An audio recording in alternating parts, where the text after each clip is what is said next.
nunca escreveu aquelas várias metas ali no final do ano, no começo do ano, e ficaram por isso mesmo, né? Foram com Deus.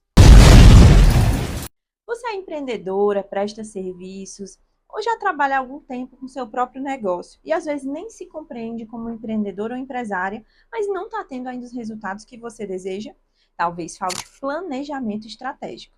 Eu tenho 3 ferramentas importantes para te apresentar que a gente utilizou no Clube Planeje e Age. Eu sou Samila Braga, jornalista, gestora de marcas e cofundadora da Mandala Comunicação e Design e da Simbólica, uma mentoria para mulheres empreendedoras desenroladas. Então vamos lá para as ferramentas. Eu apresentei essas 3 ferramentas no Clube Planeje e Age, um clube para mulheres empreendedoras aqui de Fortaleza, em que a gente começou a se reunir presencialmente. O primeiro encontro aconteceu em um café e o segundo vai acontecer no mês de fevereiro, onde a gente tem um espaço de trocas e eu vou apresentando a cada mês uma temática relevante. Em janeiro, a gente trabalhou o planejamento para que essas empreendedoras materializem, preencham essas ferramentas e tenham, ao final do ano, os resultados materializados a partir da execução das metas que elas colocaram. A primeira ferramenta que a gente utilizou no dia foi a roda de negócios. Essa é uma adaptação da chamada Roda da Vida, uma ferramenta que provavelmente você já preencheu ou conhece, só que adaptada ao mundo dos negócios. Eu vou deixar as 3 ferramentas no link aqui na descrição para você baixar gratuitamente. Essa primeira você pode imprimir ou preencher num programa online e ela vai ter essas áreas para preencher e eu vou explicar cada uma delas. Eu dividi em 4 quadrantes. O primeiro é mercado, ou seja, ele se divide em mais 3 subtópicos: comercial, marketing e experiência do cliente. São extremamente importantes para quem empreende ou tem o seu negócio próprio. O que é o comercial? É a venda. Se você não vende o seu produto ou serviço, você não tem uma sustentabilidade. E ao mesmo tempo você tem que pensar o marketing, que também é essa comunicação para conectar-se com a venda. Você também tem que pensar a experiência do cliente. Como é que esse cliente se conecta com você? Que está totalmente ligada a uma outra área que eu vou explicar aqui. É o estratégico, o institucional, o brand e a inovação. O estratégico é se você está pensando crescimento, como é que você está pensando esse institucional e justamente o brand, que é a minha área principal de atuação.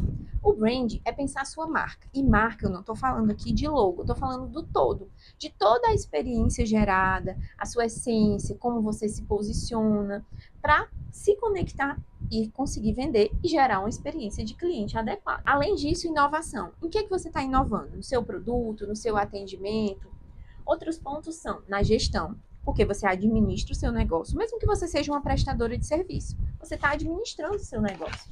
Você vai ter que se preocupar com o seu financeiro, inclusive dividindo o seu pessoal do seu profissional, né, CNPJ e CPF. O contábil, então é importante que você tenha alguém para te auxiliar nessa parte contábil, uma empresa ou uma profissional. E o administrativo, que são essas demandas de contrato e tudo mais relacionados à administração. E a última parte é o operacional, que é a sua operação, seja como prestadora de serviço, ou como negócio prestador de serviço, ou de produtos, de venda de produtos. Você avalia a sua operação e os seus processos, além da gestão de pessoas, se você tem alguém ou quer ter alguém para te ajudar, ou se você já tem uma equipe para te ajudar. A operação, propriamente dita, é o trabalho que você realiza. E os processos, você, por exemplo, tem seus processos mapeados? Então, cada ponto desse, você vai preencher, fazendo uma avaliação do que você acha que está no momento. Qual é o seu contexto atual? Ai, não, Samuel, eu acho que a operação está ótima, mas meu marketing não está bom. Então, você vai preencher de 1 a 10, né? Você pode pintar, então, é um momento até terapêutico. Você vai colocar, ó, 9, um exemplo, na operação, e aí lá no marketing, sei lá, 3, 4. Então, você vai fazer essa avaliação. Ao final, essa mandala, digamos assim, ela vai estar pintada e vai te dar uma visão do que você precisa melhorar e do que você já tem de positivo ali. Nessa segunda página, você pode colocar algumas observações, mas a gente vai ter as outras ferramentas para poder dar sequência. A primeira parte, como tudo que a gente faz na Mandala Comunicação e Design e na Simbólica, a gente faz análise, monta estratégia, para depois pensar o desenvolvimento e a ação propriamente dita. E a segunda ferramenta é o Canvas de Planejamento Estratégico Simplificado. Basicamente, um Canvas, ele vai ter esse espaço em que você pode preencher manualmente ou com post-its, por exemplo. Claro que existem vários tipos de canvas, de planos de negócio, provavelmente. Quem é empreendedor, a primeira coisa que quer fazer é o plano de negócio. Se você não tem um plano de negócio, ou se você tem, você pode atualizar. E se você não tem, você pode preencher. Você vai colocar esses pontos principais. Então, é muito importante esses pontos que eu acabei modelando aqui, a partir da nossa experiência, da minha experiência e da experiência que eu tenho com as clientes e com as mentoradas. Então, vamos lá. O objetivo geral de 2025. É muito importante que você não se perca nas metas e nos objetivos, diferenciando meta e objetivo. Objetivo é algo mais macro. A meta ela precisa ser mensurável, né? A gente fala até de metas SMART. O objetivo geral do ano, ele é esse objetivo principal. Então, se você quer, por exemplo, aumentar o seu faturamento, esse é seu objetivo principal. E aí tudo deve girar em torno desse objetivo principal. Isso não significa que você não possa ter outros objetivos, você pode, inclusive ter aliados a metas. A diferença, né, entre objetivos e metas é que o objetivo ele é mais macro. Por exemplo, aumentar o meu faturamento. No caso da meta, ela precisa ser mensurável e possível. Não adianta eu dizer que eu quero aumentar meu faturamento para 500 mil reais, se o meu faturamento hoje é 10 mil. Né? Eu tenho que ir por partes. Tem que ser possível, tem que ser real, né? E tem que ser sincero, como a gente gosta de falar na mandala. E aí você vai ter os seus o objetivo principal de 2025 e os objetivos específicos. Quais são os seus objetivos como negócio? Aqui eu sugiro você colocar no máximo 3, porque senão você se perde em um monte de objetivos. Quem nunca escreveu aquelas várias metas ali no final do ano, no começo do ano, e ficaram por isso mesmo, né? Foram com Deus. Feito isso, é importante que você coloque e divida o seu público principal, o público para quem você vende. Tem muita gente que trabalha com persona de público. Eu, particularmente, não gosto de trabalhar com persona de público, porque às vezes você tem muitos públicos, muitos perfis de públicos, e uma ou outra persona não contempla. Criar a Mariazinha com características tal, ou o Joãozinho com características tal, não funciona. Além do público principal, você precisa definir outros públicos importantes para a sua marca. Às vezes, um público que lhe indique, ou um público que tenha relação com o seu trabalho como um parceiro. E outra coisa é a sua proposta de valor. No que você é único como marca? O que diferencia a sua marca dentro do mercado? Tenha em mente sempre o seu nicho. Por exemplo, eu trabalho com brand, mas o meu subnicho é brand para mulheres empreendedoras desenroladas, dentro da Simbólica. Na Mandala Comunicação, eu já trabalho com comunicação e design. Só que não só isso. Eu trabalho com comunicação e design, eu e a equipe, mais voltadas para quem quer buscar uma comunicação mais sensível e mais contextualizada. Então, é um recorte de subnicho diferenciado. E também é importante você mapear seus desafios, as principais dificuldades que você pode ter. Quando você fez a análise lá na roda do negócio, você viu que tinham algumas áreas que estavam com certa deficiência. Tem até áreas que talvez nem existam ainda, como gestão de pessoas, por talvez você ainda não tenha uma equipe. E também, muitíssimo importante, é a sua esteira de produtos ou serviços. Você tem que olhar para o que você oferece hoje, organizar esses produtos, ver o que faz sentido e ver o que não faz, e pensar possibilidades trabalhando de forma inteligente.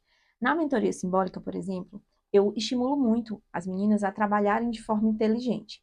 Pensar assim, qual é o produto ou serviço que te dá mais retorno? Você pode ampliar essa atuação com esse produto ou serviço?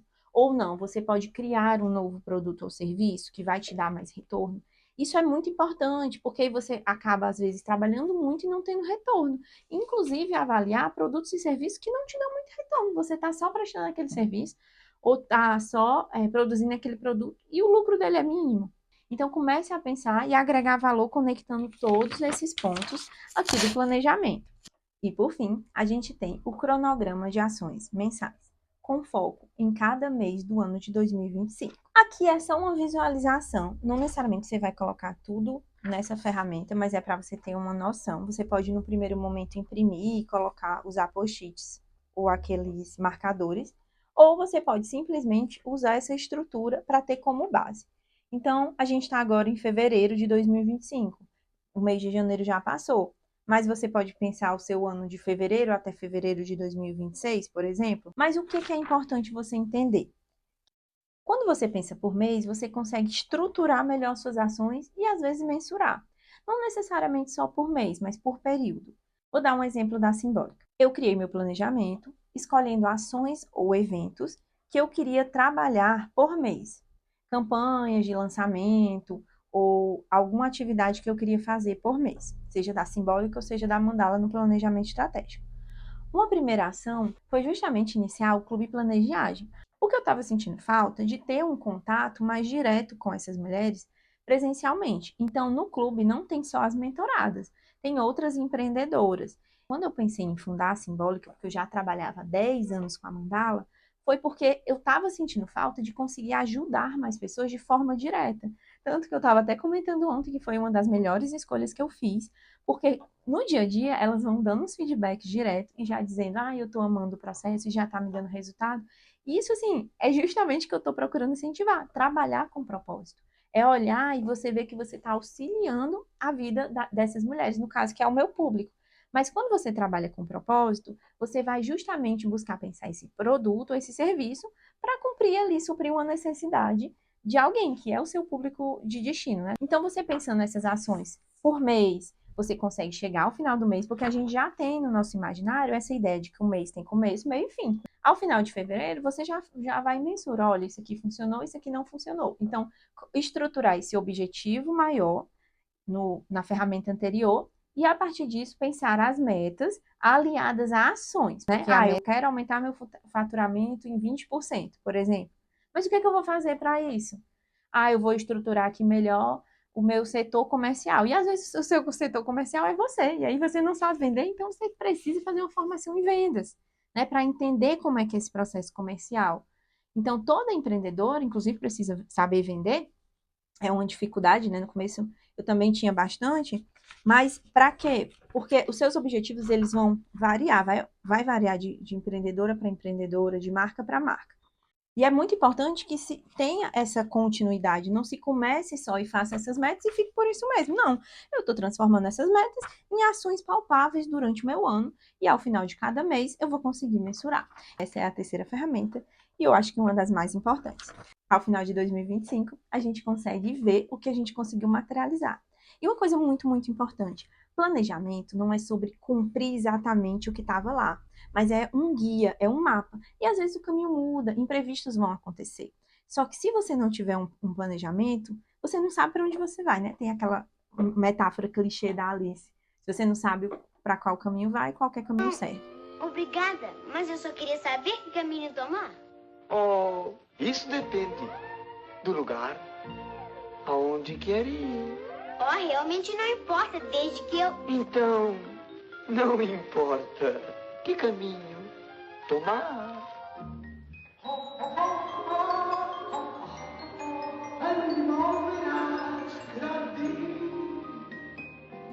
Então, eu espero que eu tenha ajudado vocês com essas ferramentas. Lembrando que o link está aqui na descrição do vídeo. E aí, qualquer outra dúvida, vocês podem deixar nos comentários e sugerirem também outros assuntos possíveis.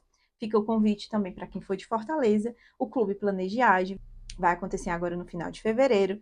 Eu vou comunicar no grupo todos os detalhes de local, horário e dia. E se inscrevam para outros conteúdos sobre empreendedorismo para mulheres.